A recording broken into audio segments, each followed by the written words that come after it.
Lapak Musik TV, channel musik terbaik di Indonesia. Semua genre musik, ya di Lapak Musik TV. Hai, balik lagi nih di Gala Busana Gaya ala Butik Sarah punya. Nah, Sar, ini nih teman aku yang tadi aku bilang, Mbak Endi. Hai. Pasti tahu Makasih kan? udah datang.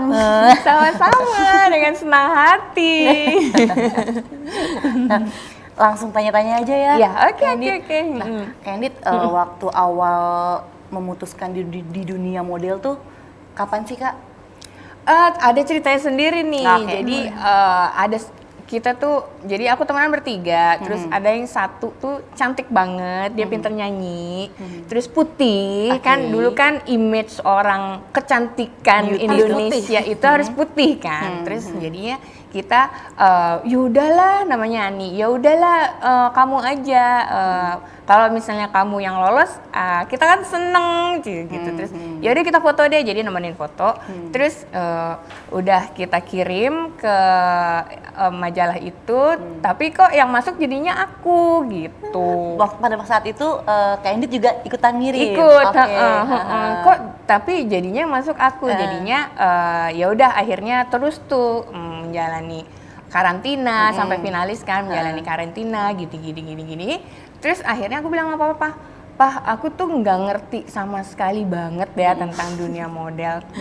Apalagi kan dunia model tuh harus makeup, harus fashionnya Harus perfect ya, harus Kak? perfect banget. Itu sama sekali nggak ngerti karena agak tomboy. Betul. Terus papa mau nggak sekolahin aku modeling? Untungnya sih papa tuh mendukung. Jadilah sampai sekarang. Oke, jadilah sekarang model terkenal ya kan, Kak. Nah, di balik kesuksesan Mbak Endit kan pasti tadi peran papa ya, Kak ya. Iya. Nah, selain itu ada lagi nggak, Kak, peran orang-orang yang mengantarkan Kakak itu bisa menjadi seperti sekarang? Peran ya mungkin dukungan teman-teman kali ya. Jadi waktu aku malam finalnya itu teman-teman semua tuh pada nonton. Jadi teman-teman kampus tuh semuanya nonton, memberikan dukungan gitu. Jadinya tuh aku seneng yang kayak gitu. Jadi semangat ya, Kak ya. Jadi semangat. Padahal sebenarnya mungkin pas karantina tuh aku ngerepotin panitia-panitia yang lain karena kalau disuruh foto tuh, ayo foto berekspresi. Oke, nggak bisa gitu kan. Apa basicnya mungkin pada saat itu Iya, belum ada ya, belum Kak, ada. ya? Karena kan dulu kan basicnya aku sekolah banking, jadi aku tuh Oke. taunya sekolah main, nggak tahu tuh caranya berpakaian gimana, pakai makeup angel gimana. foto yang gimana. Iya makanya. Terus aku daripada aku ngerepotin, disuruh fashion show aku nggak bisa gitu. Terus ya udah akhirnya aku belajar. Nah, selama proses itu, Kak, ada nggak, Kak, kejadian-kejadian yang sampai sekarang tuh Kakak masih inget, entah kejadian lucu atau kejadian yang aneh, awkward gitu, ada nggak, Kak? Kalau kejadian aneh tuh sebenarnya sih banyak ya, karena kan kita kan waktu zaman dulu di belakang sana tuh kita shoot tuh sehari 4 kali. Oke. Bisa pagi, siang, sore jam 7, tengah malam. Balik lagi rutinitasnya begitu. Tengah malam juga, Sarah. Itu tidurnya kapan, Fashion apa Kak? ngeronda? Dulu tuh kayaknya zaman aku muda tuh kayak nggak pernah tidur. Jadi tidur ya udah, ayo balik lagi kita rutinitas lagi yang gitu. Jadi serunya di situ. Jadi keisi waktu mudanya tuh begitu. Rutinitas melulu. Tapi rutinitasnya setiap hari tuh beda-beda karena kan kita kerja beda tim, besok lagi beda tim lagi Ya, gitu. ketemu Itu yang orang baru senengnya. lagi ya, Kak ya. Gitu. Kalau masalah lucu sih banyak banget sih masalah lucu karena aku inget banget sebelum ANTM ini booming, kita tuh udah punya konsep zaman dulu tahun berapa ya? Mungkin tahun 2000-an. Tahun 2000-an kita udah punya konsep.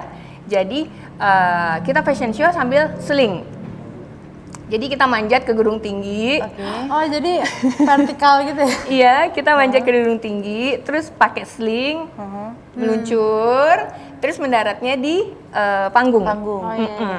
gitu. Jadi kita harus gimana caranya mendarat di panggung supaya cantik. Perfect. Susah banget pasti. Iya benar-benar. Jangan sampai gagal gitu ya. Iya, Sampai pusing. Sampai pusing, oyong, berdiri. dan itu sempat bikin berantem temen aku sebelah aku. Jadi kan kita kan pas standby kan kita naik tinggi banget gedungnya. Tinggi, terus pakai crane ya, pakai apa sih tiang-tiang gitu Tiang-tiang kan. besi itu. Terus karena kita nunggu, terus karena kita nervous, kita kan deg-degan kan, shaking gitu kan. Terus temanku ngomong gini, kamu jangan gerak-gerak dong. Ini nggak gerak-gerak ini. Ini gimana nanti ya mendaratnya ya? Jangan, udah stop. Udah relax gitu. Lucu sih, itu kejadian paling lucu sih. Tapi sukses fashion show itu Kak. Sukses, alhamdulillah sukses, nggak ada patah tulang. Jangan sampai. Baju dibawakan dengan bagus, pasti desainernya, jadi ya sukses sih. Wah, keren. Nah, untuk project pertama kali Kak, waktu Kakak di fashion show tuh project pertama kalinya apa? Jadi itu ada satu tempat namanya di SCBD namanya Bengkel. Jadi setiap minggu itu setiap Jumat kita show di sana. Jadi kita sekalian belajar gimana caranya berpose, gimana caranya make up. Karena kan kita nggak ada basic kan. Yes. Gimana cara membawakan baju itu. Jadi setiap minggu tuh kita tuh show di sana. Jadinya untuk latihan juga gitu. Jadi show sembari latihan gitu Iya, ya kan, tapi ibaratnya latihan tapi dibuat kayak real di fashion dibuat show. kayak real. Itu deg-degannya minta ampun. Tapi sebenarnya sih setiap fashion show itu ada deg-degannya masing-masing. Karena ada yang kita dapat sepatu 25 cm tapi berupa kelom yang yang bawahnya naik dikit ke atas. Nah, ini gitu balik lagi kan. ke desainernya ya kan. Kayaknya Kalau ke sana ya. aneh-aneh ngasihnya semakin Kalau desainer yang ngasih aneh-aneh, modelnya makin Tapi kan dan again itu kan masterpiece-nya si desainernya Yes, kan betul, gitu. betul. Itu inspirasi desainernya mau gimana Model harus profesional. Perfect. Betul. Jadi kita dikasih waktu di panggung itu di catwalk 3 menit mau nggak mau gimana caranya kuasain harus barang perfect. itu ya kayak. Jadi gitu. Zaman dulu tuh kalau misalnya dapat sepatu yang nukik banget, oke. jadinya setelah makeup kita tuh latihan terus. Latihan terus. Latihan terus dan baca-baca doa supaya jangan sampai lancar. jatuh. Jangan sampai gagal di panggung gitu ya. Takutnya kepleset kalau sepatunya serem. Banyak tuh. Banyak kejadian Iya, kayak gitu ya. karena sepatu itu adalah kunci. Juga kalau misalnya rok gitu yang terlalu sempit, tapi mungkin dituntut jalannya agak cepat gitu. iya. Jadi gimana caranya biar diakalin gimana caranya gitu. Itu balik lagi ke modelnya ya kayak. Iya benar, karena kan tugas model kan membawakan baju desainer agar cantik gitu. Wah. Luar biasa nih. Biasa. Kayak Dit. Pengalaman namanya. Iya, luar biasa pengalaman Dit. Aku membayangkan aja tuh dia yang aduh kalau aku tuh udah jatuh-jatuh kali kalau udah ketengok. Udah kesel ya. Udah kesel Tapi ya. sebenarnya banyak sih pengalaman yang lucu. Jadi kalau misalnya waktu itu ada show di Cina, sepatu aku udah ngasih size ke desainernya, tapi ternyata nggak ada ukurannya. Jadi aku size 40, terus dibawain ke 36.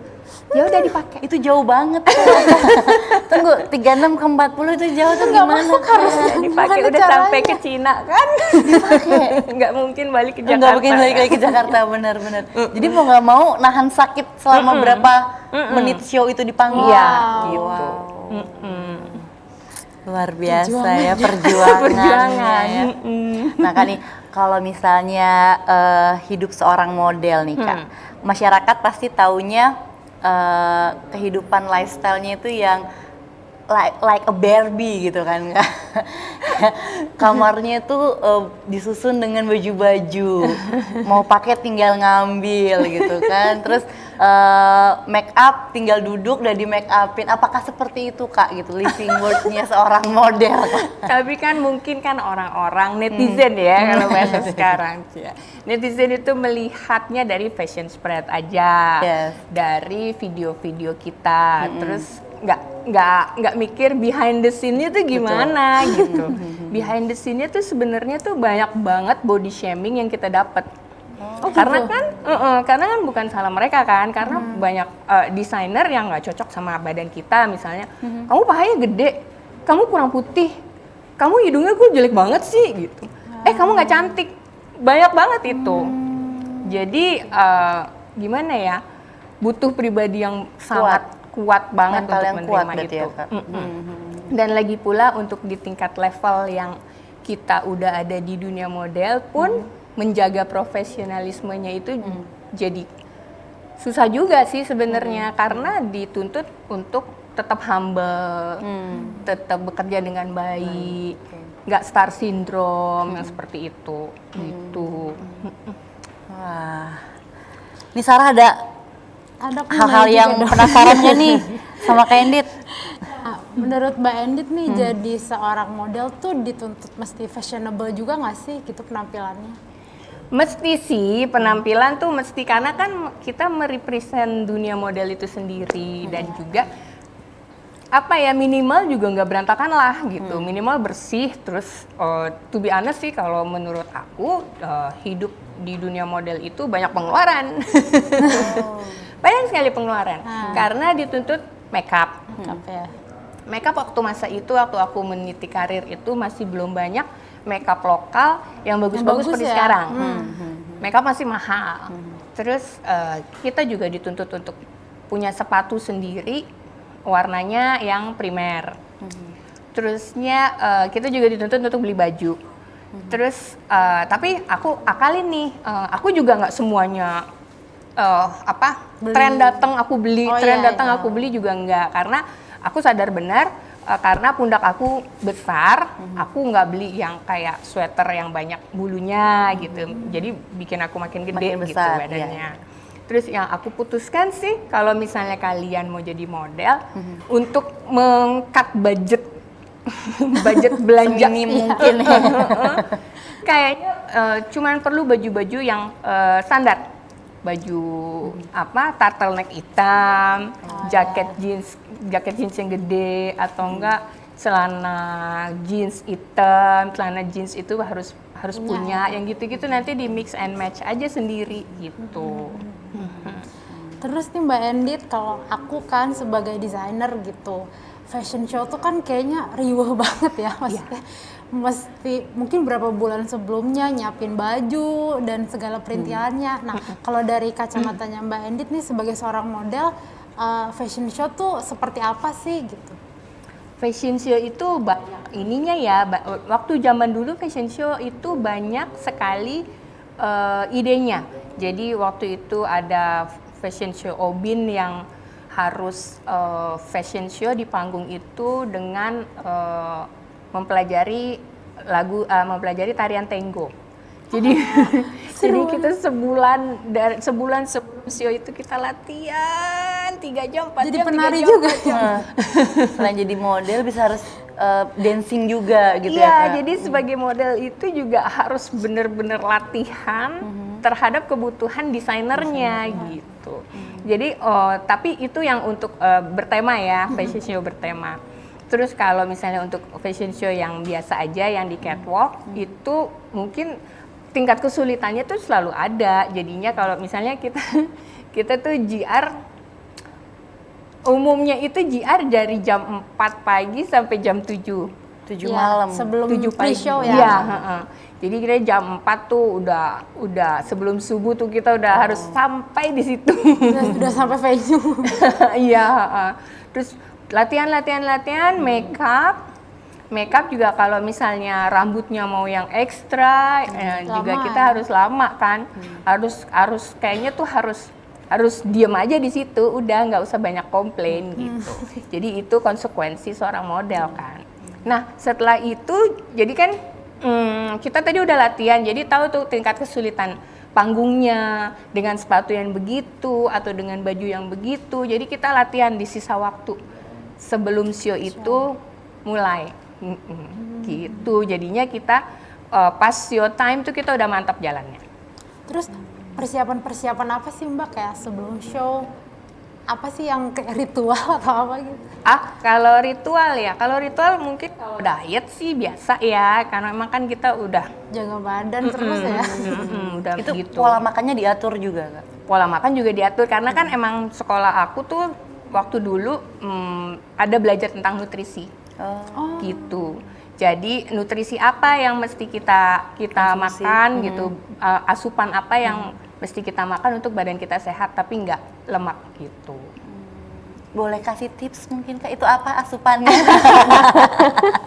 Asupannya mungkin kamu sudah tahu tapi kamu tidak mau. Tidak menjelaskan. Nah, itu dia Kak, yang susah tuh sepertinya. Iya kan, dietnya itu susah. Itu yang susah, mau makannya itu yang susah. Jadi kita kayak pura-pura nggak tahu aja. Padahal mah males aja. Padahal malas. Ya, trust me sih, itu disiplinnya itu yang susah, Susah sih. Menjaga kedisiplinan itu, menjaga profesionalisme itu susah. Gitu. Nah nih Kak, pertanyaan selanjutnya nih Kak, keras dan sulitnya Kak Endit dalam menjalani profesi seorang model. Tapi jangan dijawab dulu Kak. Ya, oke. Nah setelah yang satu ini tetap di Gala Busana Gaya ala Butik Sarah punya.